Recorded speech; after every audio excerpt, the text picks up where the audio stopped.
Panginoon, mahal na Reyna. Bakit ngayon ka lamang?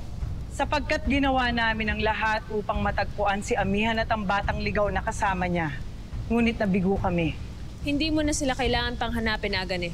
Pagkat alam na namin ni Hagorn kung saan sila nagtatago. Maghanda ka ng 2 hanay ng Hathor.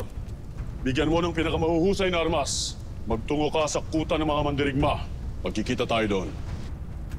Masusunod, Panginoon. Enay!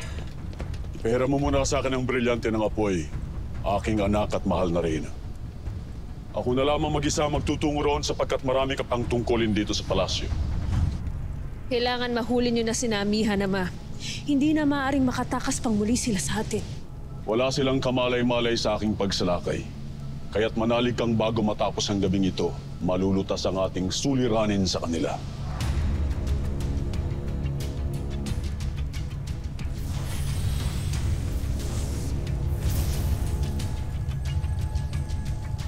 Ngayon pa lamang nagsisimulang malupit at walang awang pamumuno ni Hagorn at Pirena.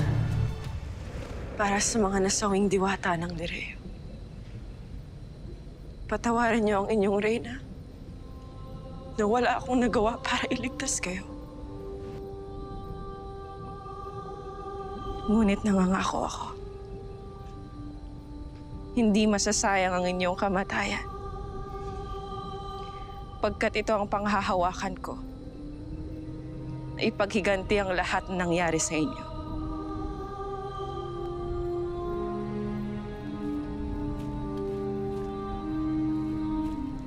Tayo na, mahal na Reyna. Magbalik na tayo sa mamandirigma. May ibig pa akong malaman kay Cassiopeia. Iwan niyo muna kami.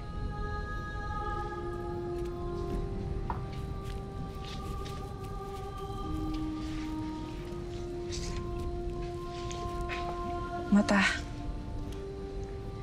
may ibig akong itanong tungkol sa aking anak. Sa iyong tunay na anak ba? O sa huwad na Lira? Sa kanilang dalawa. Kamusta ang kanilang kalagayan? Siya suste Avicii, Amihan. Babalik na siya. Malapit nang magbalik dito ang iyong tunay na anak.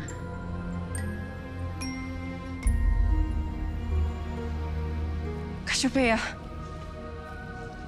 ano ang ibig mong sabihin? Cassiopeia, nasaan ang aking anak?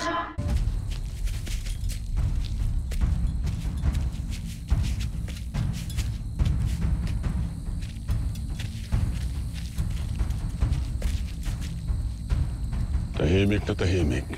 Panginoon, wala nang mga nilalang. Hindi ako bulag. Halughugin ang buong paligid.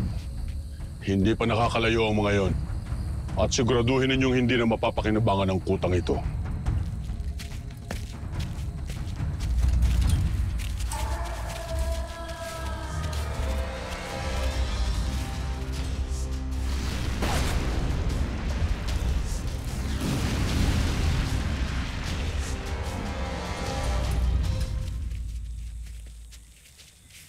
Tignan mo yung kinahantungan ng aming lahat.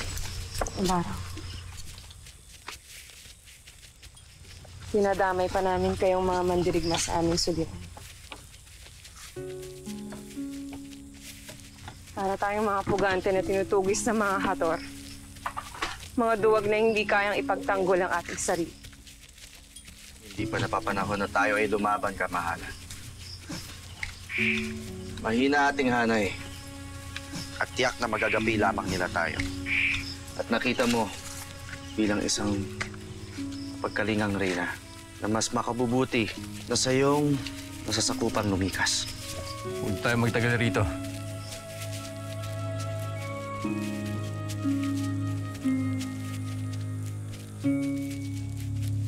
Prinsipe Ibrahim, maaari bang malaman kung saan tayo patungo? Sa isang kaibigan na nakasisigurado ako na makasanag. Bakit tila dala mo ang buong mamamayan nito? Paumanhin, Ginoo. Pagkat tinala kami dito ni Ibarra upang makahanap ng kanlungan. Pagkat tinutugis sila ng mga Hathor at wala na silang iba pang matutuluyan pa. Kaya dito mo sila dinala? Ibaro, baka nakakaligtaan mo. Ang aming ngalan ay mga barbaro, hindi mga tagapagligtas. Mawalang galang na, Ginoo. Ngunit magagawa mo bang itaboy ang mga nilalang na walang ninais kundi ang manatiling buhay? Mga diwatang aminin na natin ay naging mabuti sa atin. Lalo't dahil sa kanila, kaya't nabuhay tayo ng matagal na panahon sa katahimikan. At ngayon, sila naman ang nangangailangan. Tatalikuran mo ba sila?